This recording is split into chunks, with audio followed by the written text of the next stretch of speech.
Alô, amigos e amigas. Estamos aqui mais uma vez com o nosso Negros Online. Negros Online, realização da nossa Universidade Zumbi dos Palmares.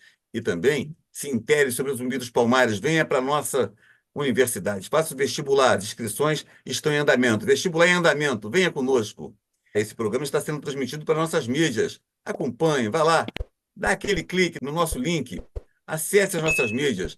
E hoje, aqui no Negros Online, temos a satisfação de debater, não de debater, mas de conversar sobre um tema muito interessante, muito importante, talvez um dos temas mais importantes para a comunidade negra brasileira avançar no rumo da construção da sua dignidade, da igualdade de oportunidades. Estou falando da Lei 12.288, de 21 de julho de 2010, que dispõe sobre o Estatuto da Igualdade Racial. O Estatuto da Igualdade Racial é uma matéria para lá de importante, de necessária para a comunidade negra brasileira. Eu digo que ela é importante para o Brasil, para a gente superar as graves desigualdades oriundas da escravidão racial, da escravidão de africanos e de seus descendentes. E por isso temos o Estatuto da Igualdade Racial, esse documento extraordinário sancionado pelo presidente Lula em 21 de julho de 2010. Eu tive a honra de assinar esse documento junto com o presidente Lula. E hoje, para conversar sobre esse tema que é para lá de importante, nós vamos ter a honra aqui de ter um professor extraordinário do grupo de pesquisa de combate ao racismo da nossa Zumbi dos Palmares, professor, doutorando da nossa Universidade Federal do ABC, que é o professor Marcos Costa. Vocês vão acompanhar um debate aqui, uma conversa, né? Uma conversa importante sobre os rumos que precisamos ter nessa caminhada para a construção da igualdade racial. E nada mais, nada menos, nós temos a honra, inenarrável honra também de ter aqui entre nós, nessa conversa, para falar do Estatuto da Igualdade Racial, aqui no Negros Online, da nossa Zumbi dos Palmares, o doutor Carlos Alves Moura. Carlos Moura foi o primeiro presidente da Fundação Cultural Palmares, foi ouvidor da Secretaria de Igualdade Racial da Presidência da República. É uma figura extraordinária, um homem que constrói pontes e que foi muito importante para que o Estatuto da Igualdade Racial tivesse sido aprovado. Essa é uma das forças que nós temos para poder falar do Estatuto, e eu queria introduzir, ainda que já trouxe aqui um spoiler sobre o Estatuto, mas é importante dizer, esse documento ele trouxe ao Brasil, trouxe ao mundo jurídico brasileiro as ações afirmativas. É tão importante essa lei que ela autorizou, ou melhor, ela colaborou para que o STF reconhecesse a constitucionalidade das cotas, que era questionada naquela ação que era o partido, era o DEM, que questionava a legitimidade das cotas junto ao STF. E no STF, o ministro Ricardo Lewandowski falou, olha, eu tenho todos os elementos para a constitucionalidade dessa lei e quero dizer que o Estatuto da Igualdade Racial ele corrobora com essa iniciativa. Ou seja, é um negócio fantástico, é uma lei do Brasil. Professor, querido amigo Marcos Costa, você com a palavra, traga aqui para a gente as suas reflexões, que são muito importantes, sobre essa legislação que hoje compõe o nosso arcabouço jurídico e nos dá essa possibilidade de avançarmos na luta contra a desigualdade racial, sobretudo para a construção da igualdade de oportunidades para negros e não negros. Boa tarde a todos e todas. Primeiro quero dizer da alegria, honra e privilégio que eu sinto nesse momento de estar compartilhando junto com vocês por meio dessa live, né? Eu costumo sempre dizer que se o Brasil quiser resolver os seus problemas fundamentais e se o Brasil quiser ser um país que de fato seja um país que promova mais do que a igualdade e a equidade, ele tem que ser uma nação que resolva a sua questão racial, né?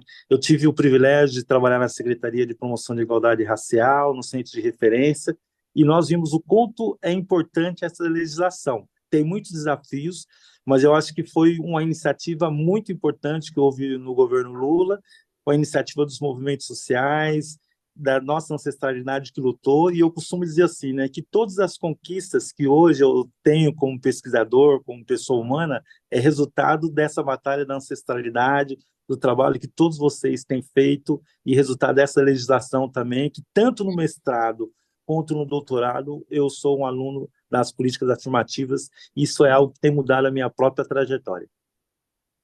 Poxa, fantástico, fantástico, é isso. Essa é, políticas implementadas desde o século passado, final do século passado até agora, elas promoveram um conjunto de possibilidades de inclusão. E ainda temos uma caminhada longa para percorrer, o caminho é longo. Não conseguimos, desde 1888, quando a primeira legislação em matéria não penal, não criminal, para a comunidade negra, 1888, é aquela lei de 13 de maio, que não incluiu na dimensão necessária, mas ela pôs fim à escravidão, e aquela legislação ela foi resultado de uma grande mobilização nacional. Eram intelectuais, poetas, escritores, trabalhadores, republicanos, né, monarquistas, enfim, eram todos que estavam empenhados em pôr fim à escravidão.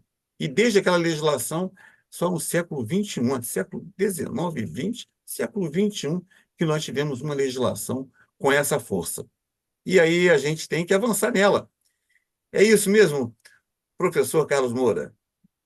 Sem dúvida. E é com muita satisfação que eu participo dessa conversa com o Eloy, você que foi ministro da Igualdade Racial, Marcos, que é da Universidade Zumbi dos Palmares, e aproveito para agradecer a Zumbi dos Palmares a oportunidade desta conversa, a oportunidade de utilizarmos um veículo de comunicação para que pudéssemos cada vez mais avançarmos no nosso trabalho, na nossa caminhada de superação do racismo. A importância do Estatuto da Igualdade Racial é imensa, porque ele cuida de todos os aspectos relativos à comunidade negra. Nós vamos perceber que a responsabilidade nossa de movimento negro, a responsabilidade da sociedade brasileira e a responsabilidade dos poderes executivo, legislativo e judiciário é muito grande. A responsabilidade e assumir o desafio de tirar o Estatuto da Igualdade Racial do papel e colocá-lo efetivamente como um instrumento, como o maior instrumento que poderá tornar a nossa realidade de negros e negras menos injusta. Instrumento para combater as desigualdades.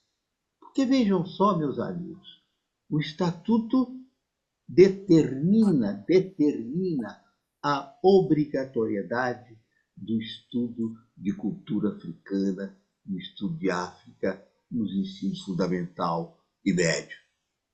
O Estatuto determina meios e instrumentos para o acesso da comunidade negra à moradia e à habitação. O Estatuto coloca também na prática o reconhecimento e a ação quanto à cultura, o esporte. E falando em esporte, o Estatuto coloca a capoeira como esporte, ou seja, vários aspectos, ou todos os aspectos daquilo que torna a comunidade negra subalternizada em função do racismo e do preconceito, poderão ser superados na medida em que o Estatuto da Igualdade Racial entre em vigor efetivamente. Perfeito, perfeito. E, Carlos Moura, você nota que nós estamos completando 14 anos da sanção do Estatuto da Igualdade Racial. A lei tem uma atualidade extraordinária. A lei está viva. Ela precisa nesse tempo, mostrar já que aos 14 anos é aquele período da adolescência, né? De todas as indignações, a juventude fica rebelde aos 14 anos e pegando essa juventude, essa legislação tem que pegar também agora toda a sua rebeldia para exigir mais e mais que seja acelerado o seu processo de regulamentação. Carlos Moura trouxe elementos aqui extraordinários, porque vocês vejam o tanto de possibilidades, o tanto de temas que o Estatuto da Igualdade Racial trata. E trata ainda de uma ligação nacional, que é via o Sistema Nacional de Promoção da Igualdade Racial, para que a União, ao produzir políticas públicas, elas se espraiem por todos os estados e por todos os municípios, sobretudo para poder criar o ambiente de igualdade de oportunidades. É um documento fantástico. Precisa ser regulamentado. Regulamentado, que nós estamos há 14 anos e ele está vivo. Não é uma lei morta, não é uma lei que o brasileiro, a nação, possa viver sem ela. É uma leizinha. Não, não é. É uma lei para mudar o Brasil racista. É uma lei para construir igualdade de oportunidades. Professor Marcos, é uma onda de, às vezes, falar assim, não, essa lei é letra morta. Aí se acaba com aquela lei. Mas as cotas existem por quê? Porque o Estatuto, ele abarca, o documento de ações afirmativas, ele abarca esse dispositivo. Então, e as outras ações para a inclusão da comunidade negra. Nós estamos numa caminhada certa. Nesses 14 anos, podemos pensar em alguma coisa para poder acelerar essa regulamentação? Hein, professor Marcos Costa? Vamos nessa? Eu penso que um dos desafios que a gente tem, eu acho que a gente pode ter como modelo, é o Estatuto da Criança e Adolescente, né? Eu fui conselheiro tutelar na cidade de São Paulo por vários anos, e uma das coisas que eu percebi e consegui entender nesse processo de defesa dos direitos humanos das crianças e adolescentes, que eu falo que existe várias crianças, né? Existe a criança negra, a criança indígena, né? A criança branca, e uma das coisas que eu percebi que, na verdade, essa lei, para ela ser implementada, é necessário que não somente o agente que escreve a lei esteja envolvido nela. É necessário a gente criar uma rede de proteção, e essa rede de proteção requer compromisso também dos outros poderes. Por exemplo, cabe também ao Ministério Público, tanto o Ministério Público do Trabalho como o Ministério Público não sendo do Trabalho, fiscalizar as prefeituras, fiscalizar os municípios, fiscalizar o governo do Estado. Mas o que a gente percebe é que, ainda dentro do Poder Judiciário, nós temos um ranço racista, que muitas vezes não exige que os municípios implementem essa lei, né? Porque assim como tem os conselhos municipais dos direitos da criança e adolescente, conselho estadual, conselho federal, e existe Ministério Público, existem outros órgãos públicos que também estão fiscalizando para essa lei com relação à criança e adolescente sair do papel, é de urgência, mas de urgência para ontem, que toda a sociedade brasileira se envolva para a gente conseguir ter, de fato, um estatuto que faça diferença na vida da população e das crianças, meninos e meninas negras do Brasil, né? Como o doutor Carlos Moura falou, a questão, por exemplo, da moradia, né? Quando a gente vai olhar, por exemplo, a questão do racismo ambiental, a gente vê que a maior parte da população negra que está nos cantos das cidades, que estão sendo vizinhos dos lixões, vizinhos das áreas degradadas, e é necessário o quê? Que esse estatuto, que ele pise o chão na cidade, que ele pise o chão dentro dos bairros da periferia, dentro dos centros urbanos, para que, de fato, possa fazer diferença na vida da população. E, para isso, é necessário que não somente o movimento negro, é necessário também que não somente as pessoas que estão envolvidas na militância do movimento negro envolvida, mas toda a sociedade, porque o fenômeno do racismo é um fenômeno que não foi a população negra que construiu. Na verdade, nós somos vítimas desse fenômeno e nós vamos conseguir vencer esse fenômeno com o envolvimento de toda a sociedade, né? Tanto que Angela Davis fala que a gente tem que, mais do que não ser racista, a gente tem que ser antirracista, né? E a gente tem que construir políticas públicas, políticas educacionais, tá? A Lei 10.639, que é um desafio para colocar essa lei dentro das escolas, um desafio para colocá-la na educação, e aí requer o comprometimento de todo mundo, e como o senhor mesmo já falou, né, implementação dessa lei que é tão importante para a gente superar. E, na verdade, quando a população negra é, tiver essa situação do racismo superado no seu histórico, vai ser o Brasil que vai vencer, é o Brasil que vai avançar, porque a maior parte da população brasileira é negra, né? Não, perfeito, perfeito. E eu vou trazer alguns elementos ainda que eu acho que são importantes.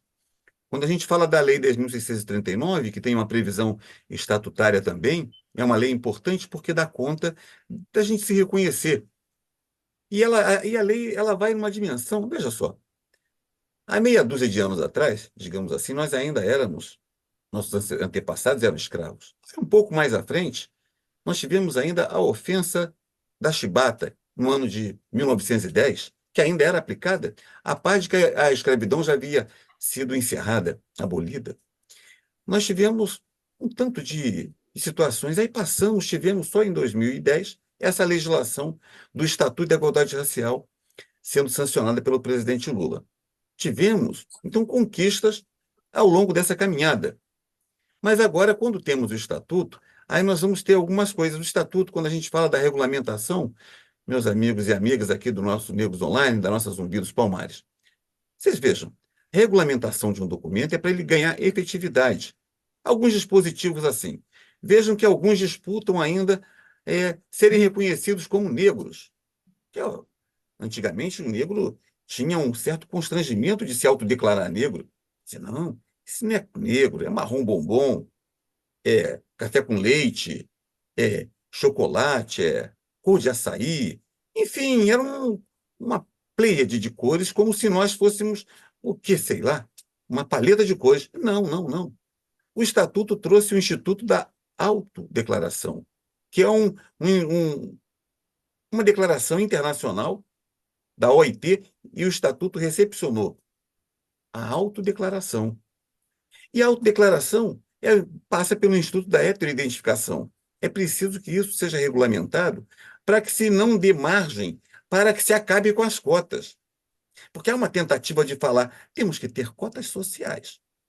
Gente, a escravidão no Brasil foi racial, de africanos, não foi escravidão social. É preciso que isso seja preciso. E as cotas são para reparar essa ofensa secular. Aí, mas mais adiante, como regulamentar em outros dispositivos?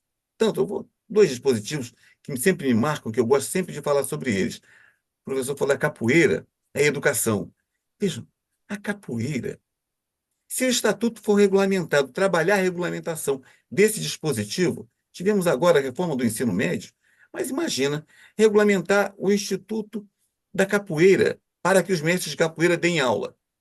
O Brasil vai gerar uns 2 milhões de mestres de capoeira para darem aula para as escolas públicas e privadas. Isso é muito importante. E esses professores, se formados, mestres de capoeira, formados com toda a sua experiência de tradição oral e informação que eles têm, eles vão poder ser formados para poder ensinar a Lei 10.639 também, nesse intervalo que vão ensinar capoeira. Então, é uma coisa linkada na outra. E o governo federal tem essa responsabilidade para poder ensinar, regulamentar esse dispositivo, regulamentar essa lei. É preciso que nós façamos uma grande movimentação. O estatuto é jovem, um jovem rebelde, que precisa ser implementado, tem que ter sua efetividade, tem que ter as suas condições de existência asseguradas, como acentuou o professor Marcos e o nosso Carlos Moura. Então, eu fiz esse registro também, acho que me estendi aqui, mas eu quero ouvir o Carlos Moura, como ele pensa também desses temas, que ele já discorreu sobre o caminho, esse caminho que o Estatuto percorre, inclusive sobre as nossas religiões de matriz africana e sobre as nossas comunidades remanescentes de quilombos, os nossos quilombos. Hein, Carlos Moura? Perfeito, Eloy. Eu volto àquilo que eu já disse. É preciso uma reivindicação massiva e maciça do movimento negro no sentido do cumprimento do Estatuto da Igualdade Racial. Nós falamos aqui sobre o Sinapir, que é a entidade criada por intermédio da qual o Poder Executivo Federal irá executar, articular e coordenar as atividades relativas ao Estatuto, que é importantíssimo. Agora, nós não podemos esquecer, bem, meus amigos, de que é importante a militância, é importante o brado, é importante o grito. Portanto, abaixo o racismo. E isso, abaixo o racismo, não é só um tema, uma palavra de ordem de nós negros. É uma palavra de ordem da sociedade, dos antirracistas, para poder estarem conosco nessa caminhada. E, sobretudo, é preciso, então, destacar que, na luta antirracista, o Estatuto da Igualdade Racial foi uma iniciativa enquanto projeto de lei, do senador Paulo Paim, senador que teve um papel muito importante na aprovação dessa legislação, que foi aprovada e sancionada no dia 21 de julho de 2010. E junto... O motor da aprovação chama-se Eloy Ferreira.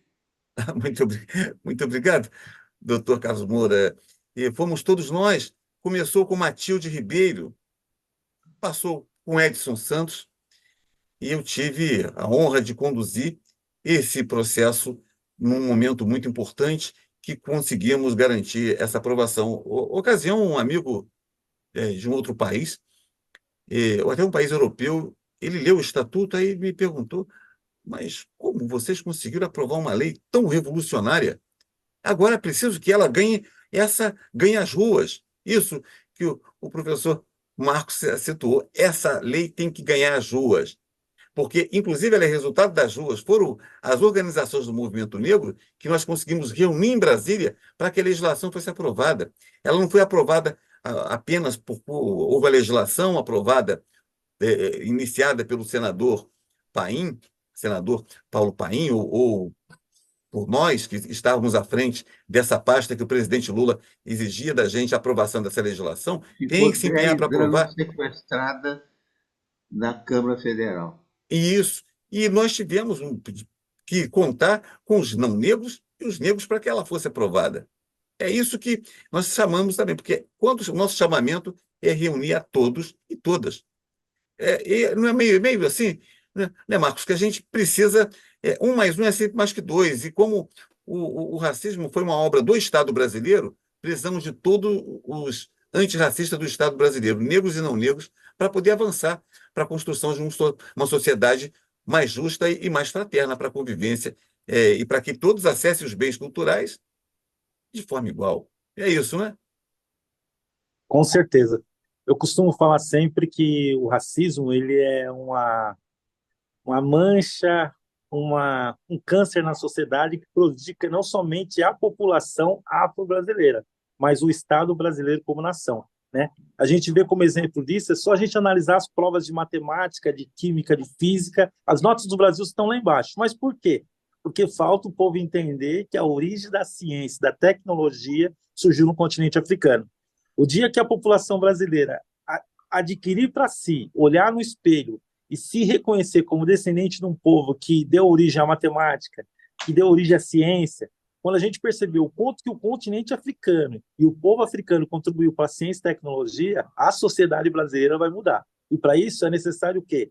Os mestres, os griots estarem nas escolas, como os senhores mesmos falaram, a questão, por exemplo, dos mestres, dos saberes tradicionais, está dentro da educação formal. Isso é fundamental.